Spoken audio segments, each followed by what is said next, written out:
راجا کو بنگلے سے آئے ہفتے سے زیادہ ہو گیا تھا۔ ایسا پہلی بار ہوا تھا کہ اس سے کام تو لے لیا گیا تھا، لیکن اس کے عوض ایک پیسہ بھی اس کے ہاتھ نہیں لگا تھا۔ حکم دینے والے نے یہ تک نہیں کہا تھا کہ اس کی تجوری ہی خالی کر دوں۔ اگر ایسا کرتا تو آج سلاخوں کے پیچھے ہوتا۔ اس بار اس سے بےگار ہی لی گئی تھی۔ دھیرے دھیرے وہ یہ سوچنے لگا تھا کہ اب وہ حکم دینے والے کی منت کر لے گا کہ اس کی جان چھوڑ دے۔ وہ کہیں ٹھیلا لگا کر اپنی زندگی گزار لے گا، لیکن اب ایسا کام نہیں کرے گا۔ اس نے یہ طے کر لیا تھا کہ اگر اس نے جان چھوڑ دی تو وہ واقعی ٹھیلا لگا کر اپنی زندگی ہی بدل ڈالے گا۔ ایسی ہی ایک رات وہ آوارہ گردی کے دوران میں کھانا کھا کر واپس اپنے فلیٹ میں آ گیا۔ وہ ٹی وی آن کر کے چائے بنانے کے لیے کچن کی طرف گیا ہی تھا کہ اس کا دروازہ بج اٹھا۔ یہ وہی مخصوص دستک تھی جس پر اس کا دل دھڑک جایا کرتا تھا۔ وہ کچن میں جانے کے بجائے دروازے کی جانب چلا گیا۔ حسب توقع باہر فرحانہ کھڑی تھی۔ ایک لمحے کو تو اسے یوں لگا جیسے وہ پہلی والی فرحانہ ہے ہی نہیں بلکہ کوئی اور ہے۔ بہترین تراش کا سوٹ پہنے، لبوں پر ہلکی لپسٹک لگائے، نینوں میں کاجل بھرے، گیسو کھلے چھوڑے، وہ اس کی جانب دیکھے مسکرائی جا رہی تھی۔ حسب معمول اس کے ہاتھ میں ایک ڈھکا ہوا برتن تھا۔ وہ حیرت سے اس کی طرف دیکھنے لگا۔ اتنی تبدیلی کیسے آ گئی؟ اندر آنے کے لیے نہیں کہو گے؟ او ہاں ہاں آؤ آؤ، اس نے راستہ دیتے ہوئے کہا اور پھر خود ہی آگے چل پڑا۔ وہ اندر آ کر کرسی پر بیٹھ گئی۔ راجا نے پھر اسے سر تا پا دیکھا۔ نیل پالش لگے پاؤں میں نازک سی مہنگی چپل پہنی ہوئی تھی۔ اتنا غور سے کیوں دیکھ رہے ہو؟ بہت بدل گئی ہو، یہی دیکھ رہا تھا۔ راجا نے ایک طویل سانس لے کر کہا اور سامنے والی کرسی پر بیٹھ گیا۔ تم نے خود ہی تو کہا تھا کہ اپنے آپ پر دھیان دیا کروں، سو خود پر توجہ دینے لگی ہوں۔ اب یوں کیوں کہہ رہے ہو؟ اس نے کاندھے اچکا کر پوچھا۔ اچھا کیا لائی ہو میرے لیے؟ اس سے جواب نہ بن پڑا تو برتن کی طرف دیکھ کر پوچھا۔ مٹھائی ہے تمہارے لیے، اس نے برتن اس کی جانب بڑھاتے ہوئے کہا تو اس نے پکڑ کر کھولتے ہوئے پوچھا، کس خوشی میں؟ جہاں میں جاب کرتی تھی نا، وہاں کی ہیڈ ہو گئی ہوں۔ ایک دم سے بڑی ترقی ہے نا سرپرائز؟ اس نے خوش ہوتے ہوئے بتایا۔ او یہ تو ہونا ہی تھا، یہ کوئی سرپرائز نہیں ہے، اس نے مٹھائی منہ میں ڈالتے ہوئے کہا۔ تو سرپرائز کس بات کا ہونا تھا؟ اس نے بھویں اچکا کر پوچھا۔ یہی کہ تمہاری منگنی ہو گئی ہے اور اس نے کہا تو فرحانہ اس کی طرف آنکھیں سکیڑ کر دیکھنے لگی۔ دیکھتے ہی دیکھتے اس کی آنکھوں میں آنسو امڑ آئے۔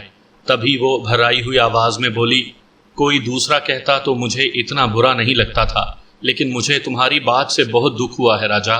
تمہیں دکھ نہیں ہونا چاہیے فرحانہ، اس نے دو ٹوک لہجے میں کہا۔ وہ کیوں؟ فرحانہ نے حیرت سے پوچھا۔ یقین جانو میں تمہیں دل سے چاہتا ہوں، تمہارا احترام کرتا ہوں، اس لیے بھی کہ کوئی تو ہے جو مجھے چاہتا ہے، لیکن میں ایسا بدقسمت ہوں تمہیں پا نہیں سکتا۔ اس سے بھی بڑی بدقسمتی یہ ہے کہ میں تمہیں اس کی وجہ نہیں بتا سکتا۔ راجا نے کچھ اس انداز سے کہا جیسے پہلی بار اس کے سامنے اپنا دل کھول کر رکھ دیا ہو۔ تم چاہے نہ بھی مانو تو میں یہ بات اچھی طرح جانتی ہوں کہ تم مجھ سے محبت کرتے ہو، لیکن ایسا کوئی مسئلہ نہیں ہوتا جس کا کوئی حل موجود نہ ہو۔ مجھے بتاؤ، ہم مل کر اس مسئلے کو حل کر لیں جو تمہیں میرے ساتھ شادی کرنے پر روک رہا ہے، اس نے انتہائی جذباتی انداز میں پوچھا۔ یہی تو بدقسمتی ہے فرحانہ، میری ہاں یا مرضی بھی تمہیں میرا نہیں کر سکتی۔ میں اندیکھی زنجیروں میں جکڑا ہوا ہوں۔ یہ میری محبت ہے کہ میں تمہاری زندگی اجیرن نہیں کرنا چاہتا۔ راجا نے یاسیت بھرے لہجے میں کہا، دیکھو مجھے ایک اچھا گھر مل رہا ہے، میں بابا کے ساتھ وہاں شفٹ ہو جاؤں گی، بس چند دنوں کی بات ہے۔ میں تمہیں بھی اپنے ساتھ لے جانا چاہتی ہوں، اس بلڈنگ سے دور جہاں ہمارا بھوکا کچلا ہوا بچپن بیتا ہے۔ میں جانتی ہوں کاروبار کیسے ہوتا ہے، یقین جانو ہمارا اچھا مستقبل ہمارا انتظار کر رہا ہے۔ میری بات مان لو، فرحانہ نے منت بھرے انداز میں کہا۔ میں تمہیں کوئی امید نہیں دلا سکتا، تم جاؤ، میں پورے دل سے خوش ہوں۔ میں جانتا ہوں تم نے کتنا مشکل وقت گزارا ہے، اب آسانیاں ہیں تو انہیں انجوائے کرو، بھول جاؤ اپنے ماضی کو۔ اس بلڈنگ کی طرح مجھے بھی اپنے دماغ سے کھرچ دو۔ اس بار راجا کا لہجہ دکھ بھرا تھا۔ کوئی ایسا حل نہیں ہے، ہم مل کر اس نے کہنا چاہا تو راجا نے تلخی سے اس کی بات کاٹتے ہوئے کہا، نہیں ہے نا فرحانہ؟ اچھا تم سوچو، تھوڑا غور کرو، ہم اس پر پھر بات کر لیں گے کیونکہ اس کی وجہ ہے۔ فرحانہ نے موضوع بدلنے کے لیے کہا۔ وجہ؟ مطلب کیا وجہ ہے؟ راجا نے پوچھا۔ میں نے جب اپنی ترقی کی بات بابا کو بتائی تو ظاہر ہے وہ بہت خوش ہوئے، لیکن اس کے ساتھ میں نے پہلی بار کھل کر بابا کو بھی بتا دیا میں تم سے شادی کرنا چاہتی ہوں۔ وہ بھی تمہارے جواب کے منتظر ہیں۔ تم اگر اپنی امید نہیں توڑنا چاہتی تو بھلا میں کیا کر سکتا ہوں؟ اور یہ تم نے ظلم کیا کہ انہیں بھی بتا دیا۔ وہ بھلا کیا کر سکتے ہیں سوائے اس کے کہ ان کو دکھ ہوگا کہ تم اپنی پسند نہیں پا سکی ہو۔ خیر، یہ تمہارا فیصلہ ہے، میں کیا کر سکتا ہوں؟ راجا نے اس کے چہرے کی جانب دیکھتے ہوئے کہا۔ میں پھر بات کروں گی، بلکہ کل چلنا میرے ساتھ، ہم کہیں باہر جا کر اچھا سا لنچ لیں گے، وہیں بات کریں گے۔ یہ کہتے ہوئے وہ اٹھ گئی۔ وہ چند لمحے کھڑی راجا کی طرف دیکھتی رہی، مگر وہ گم سم سا بیٹھا رہا۔ فرحانہ ایک دم سے باہر نکلتی چلی گئی۔ راجا کو لگا کہ کمرے کی مانند اس کی زندگی بھی خالی خالی سی ہو گئی ہے۔ اس نے دروازہ بند کیا اور اپنے بستر پر جا پڑا۔ زندگی اسے بری لگنے لگی تھی۔ وہ سوچنا کچھ چاہتا تھا، لیکن فرحانہ کا چہرہ اس کی نگاہوں سے ہٹ نہیں رہا تھا۔ وہ جس چنگل میں پھنس گیا تھا، اس سے چھٹکارا پا کر ہی وہ فرحانہ کو اپنا سکتا تھا۔ سامعین کرام، آپ سن رہے ہیں ایک دلچسپ اردو کہانی جس کا نام ہے پتلی گر۔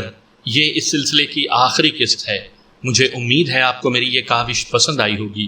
آپ نے اگر ابھی تک میرا چینل مائی وائس سبسکرائب نہیں کیا تو ابھی میرے چینل کو سبسکرائب کر کے بیل نوٹیفیکیشن آن کر لیجئے تاکہ آنے والی ہر نئی کہانی کی اطلاع بر وقت آپ تک پہنچ سکے۔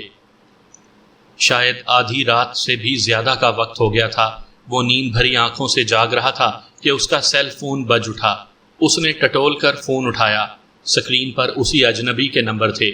اس نے کال ریسیو کرتے ہوئے ہیلو کہا تو دوسری جانب سے بھاری آواز میں کہا گیا، اب تک جو تم نے پیسہ کمایا ہے وہ کہاں ہے؟ وہ سب میرے پاس ہے، چاہو تو سارا لے لو، لیکن مجھے آزاد کر دو۔ میں اب ایسی زندگی مزید نہیں جی سکتا۔ اس نے تڑپ کر اپنی ساری اذیت لفظوں میں بیان کر دی۔ اتنی جلدی گھبرا گئے ہو؟ دوسری جانب سے حیرت بھری آواز ابھری۔ میں یہ زندگی نہیں جینا چاہتا، خدا کے لیے مجھے معاف کر دو، مجھے آزاد جینے دو، میں مزید جرم نہیں کر سکتا، اس نے رو دینے والے انداز میں کہا۔ ہاں، یہ بات تو میں سمجھ گیا ہوں کہ تم مجرمانہ ذہن نہیں رکھتے ہو، مگر مجھے ایک بات بتاؤ، پھر تم کرو گے کیا؟ وہی بھوک والی زندگی؟ میں وہ گزار لوں گا، اس نے تیزی سے جواب دیا۔ دیکھو، اس وقت شہر میں بہت سارے ایسے لوگ ہیں جو میرے اشاروں پر کٹ پتلیوں کی طرح ناچ رہے ہیں، جس کی مثال تم بھی ہو۔ تم اگر نہ بھی رہے تو مجھے کوئی فرق نہیں پڑنے والا۔ مثلا جیسے روزی تھی، اس نے جب تک کام کیا سو کیا، پھر اس نے خواہش کا اظہار کیا کہ وہ شادی کر کے یہاں سے کہیں دور جانا چاہتی ہے۔ میں نے اسے جانے دیا۔ اگر تم مجھے سچ بتا دو تو میں تمہارے بارے میں سوچ سکتا ہوں۔ بھاری آواز والے نے پہلی بار اتنی لمبی بات کی تھی۔ شاید میں بھی کچھ ایسا ہی چاہتا ہوں۔ اس پوری دنیا میں صرف ایک ہی لڑکی ہے جو مجھے بہت چاہتی ہے۔ میں بھی اسے دل سے چاہتا ہوں، اس کا احترام کرتا ہوں۔ میں نے اسے بہت سمجھایا کہ وہ اپنے معیار کے کسی بندے کو اپنا جیون ساتھی چن لے، مگر وہ بضد ہے اور میں بدقسمت اس کا ساتھ نہیں دے پا رہا ہوں۔ وجہ صرف اور صرف تمہاری ذات ہے، اس نے شکوہ بھرے لہجے میں کہا تو بھاری آواز والے نے کہا، چلو تم اس کے ساتھ شادی کر بھی لو، مگر رہو گے تو یہی، کام تو پھر بھی کر سکتے ہو میرے ساتھ۔ نہیں، میں جرم کی اس دنیا سے نکل جانا چاہتا ہوں۔ وہ اگر میرے لیے اچھا سوچ سکتی ہے تو میں بھی اس کے کام آ سکتا ہوں۔ اس کا معذور باپ ہے، میں اس کا سہارا بن سکتا ہوں۔ جب تک اس کی زندگی ہے میرے پاس جرم کی دنیا کا سارا مال ویسے کا ویسا پڑا ہوا ہے، خدارا وہ لے لو اور مجھے آزاد کر دو، اس نے منت بھرے لہجے میں کہا تو دوسری جانب خاموشی چھا گئی۔ صرف ایک شرط ہے، تم اگر یہاں سے کسی دوسرے ملک چلے جاؤ، پلٹ کر واپس نہ آؤ تو تمہیں بے تحاشا دولت دے سکتا ہوں۔ تم اس لڑکی سے بھی شادی کرو، اس کے باپ کا بھی سہارا بنو، میں نہیں روکتا، بھاری آواز والے نے کہا۔ ٹھیک ہے، میں منا لوں گا، اگر وہ نہیں مانے تو پھر میری زندگی تمہارے لیے ہے، تم جو چاہو، راجا نے دو ٹوک انداز میں کہا۔ جو کچھ تم کہہ رہے ہو اگر ایسا ہی ہوا تو سمجھو میں تم سے رابطہ کیے بنا بھی تمہارے ساتھ ہوں۔ تم اس لڑکی کے ساتھ شادی کرو، میں دیکھتا ہوں تم اپنے بیان میں کتنے سچے ہو۔ ڈن ہو گیا، اس نے خوشی بھرے لہجے میں کہا تو دوسری جانب سے فون بند ہو گیا۔ راجا بے ساختہ اٹھ بیٹھا۔ وہ سوچ بھی نہیں سکتا تھا کہ اتنی بڑی خوشی اسے مل سکتی ہے۔ اس کا من چاہ رہا تھا کہ ابھی جائے اور یہ خوشخبری فرحانہ کو سنائے کہ میں تم سے شادی کر رہا ہوں، لیکن اتنی رات گئے وہ اسے کیسے بتانے جا سکتا تھا؟ وہ ساری رات نہیں سو سکا۔ اس دوران اس نے بہت کچھ سوچ لیا تھا۔ صبح کا اجالا پھیل رہا تھا کہ وہ ہمت کر کے فرحانہ کے دروازے تک جا پہنچا۔ اس نے ہلکے سے دستک دی۔ دوسری دستک پر دروازہ کھول دیا گیا۔ فرحانہ اسے اپنے سامنے دیکھ کر ہکا بکا رہ گئی۔ کون ہے بیٹا؟ عقب سے آواز آئی تو فرحانہ نے کہا، بابا یہ راجہ آیا ہے۔ راجہ؟ تو آنے دو نا اندر، بابا نے کہا تو وہ سیدھا ان کے پاس چلا گیا۔ وہ ایک تخت پوش پر بیٹھے ہوئے تھے۔ اس نے ان ہاتھوں سے مصافحہ کیا اور ان کے قریب پڑی کرسی پر بیٹھ گیا۔ بابا اس سے حال احوال پوچھنے لگے۔ اتنے میں فرحانہ 2 مگ میں چائے لے کر آ گئی۔ بلا شبہ وہ پہلے ہی سے بنی ہوئی تھی۔ وہ چائے دے کر پلٹ گئی تو بابا نے بڑے پرسکون لہجے میں پوچھا، بیٹے خیریت اتنی صبح صبح؟ دیکھیں اگر میری ماں ہوتی یا کوئی بڑا ہوتا تو یہ بات وہ کرتے، لیکن آپ کو پتہ ہے کہ میرا کوئی نہیں ہے، میں آپ کا بیٹا بننا چاہتا ہوں۔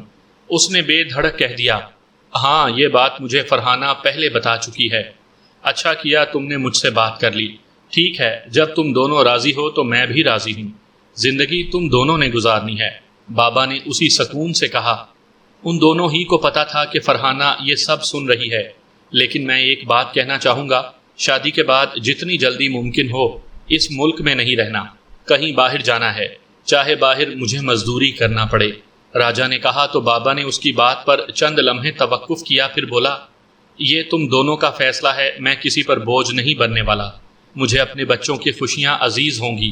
بابا نے کہا تو چند لمحوں بعد فرحانہ سامنے آ کر جلدی سے بولی، بابا میری زندگی تو آپ کے ساتھ ہے، میں آپ کو چھوڑ کر کہیں نہیں جانے والی۔ راجہ سے شادی بھی کرنا چاہتی ہوں، مجھے ادھورا نہ کریں۔ میں نے یہ تو نہیں کہا کہ بابا کو ہم اکیلا چھوڑ دیں گے، میں ان کی دیکھ بھال کروں گا، جیسے ہی ممکن ہوا باہر چلے جائیں گے۔ راجہ نے کہا تو بابا نے سر ہلاتے ہوئے کہا، ٹھیک ہے میں تم دونوں کے ساتھ ہوں۔ یہ لفظ تھے کہ گویا مسرت کا پیغام تھا، انہیں زندگی ہی خوبصورت لگنے لگی تھی۔ بلڈنگ کے احاطے میں ان دونوں کی شادی ہوئی تھی۔ ساری بلڈنگ کے لوگ شریک تھے۔ راجہ نے خوب اہتمام کیا تھا۔ سارا دن ہلا گلا رہا اور فرحانہ بیاہ کر راجہ کے فلیٹ میں آ گئی۔ وہ سیج پر بیٹھی تھی کہ راجہ اس کے پاس آ کر بیٹھ گیا۔ تبھی راجہ نے وہ سب باتیں بتا دیں جس کی وجہ سے اس کے ساتھ شادی نہیں کرنا چاہتا تھا۔ پھر یہ شادی کس شرط پر ہوئی وہ بھی اسے بتا دی۔ ساری بات سن کر وہ بولی، تم فکر نہ کرو، اگر تم مجھے پہلے بتا دیتے تو میں اس کا بھی حل نکال لیتی۔ خیر ہم وہ شرط پوری کر لیں گے۔ مجھے کینیڈا کی ایک فرم سے آفر ہے، میں بابا کی وجہ سے نہیں جا رہی تھی، لیکن اب تم ساتھ ہو، تمہارے پاس اتنا سرمایہ بھی ہے کہ ہم چند ماہ آسانی سے گزار لیں گے، پھر دیکھیں گے کہ کیا ہوتا ہے۔ تم نے تو میری مشکل ہی حل کر دی، راجہ نے خوشی سے مسرور لہجے میں کہا اور اٹھ کر بتی بجھا دی۔ اگلے دن وہ اس گھر میں شفٹ ہو گئے جو فرحانہ کو ملا تھا۔ بابا کو بھی ایک کمرے میں ان کے سامان کے ساتھ شفٹ کر دیا گیا۔ چند دن بعد ایک کوریئر کمپنی کی طرف سے انہیں ایک بڑا سا لفافہ ملا۔ وہ راجہ کے نام سے تھا۔ اس نے کھولا تو اس میں 3 پاسپورٹ تھے۔ وہ چکرا کر رہ گیا۔ ایک اس کا، دوسرا فرحانہ کا اور تیسرا بابا کا تھا۔ اسے یہ خبر ہی نہیں ہوئی کہ کب اس کا پاسپورٹ چوری ہو گیا تھا۔ اس نے فرحانہ کو بلا کر وہ لفافہ تھما دیا۔ اس پر کینیڈا کے ویزے لگے ہوئے تھے، ساتھ میں 2 دن کے بعد کی ٹکٹیں بھی تھیں۔ اس کے ساتھ ایک خط تھا جس پر لکھا تھا، راجہ اگر تم مجرمانہ ذہنیت کے ہوتے تو اب تک مر چکے ہوتے۔ تمہارے اندر ایک اچھا بندہ تھا، اس لیے میں نے تمہیں آزاد کر دیا۔ میں ایک ہیکر ہوں، میرے سامنے کمپیوٹر کی دنیا کھلی ہوئی ہے۔ لوگوں کی معلومات تک رسائی میرے لیے کوئی اہمیت نہیں رکھتی۔ روزی ایک غریب لڑکی تھی، میں نے اس کی مدد کی۔ دلبر مجرمانہ ذہنیت رکھتا تھا، وہ مارا گیا۔ مسرت بیگم زمین کا بوجھ تھی، وہ بھی ماری گئی۔ لیکن تم نے یہ ضرور سوچا ہوگا کہ اس کی تمہیں رقم نہیں ملی۔ میں نے اس کی ساری رقم ایک ایسے اکاؤنٹ میں منتقل کر دی ہے جو کینیڈا میں ہے۔ وہ رقم میرے کسی کام کی نہیں۔ تم وہاں جاؤ اور سکون سے زندگی گزارو، جتنا چاہے خرچ کرو یا کاروبار کرو۔ یہ تم اس کو اپنا انعام سمجھ لو۔ یہ یاد رکھو تمہیں جو کچھ بھی ملا ہے وہ تمہاری بلڈنگ ہی سے ملا ہے، فرحانہ کے صدقے ملا ہے کہ اس نے تم سے محبت کی۔ جاؤ اپنی زندگی گزارو۔ آخری لفظ پڑھنے کے بعد دونوں نے ایک دوسرے کی جانب دیکھا۔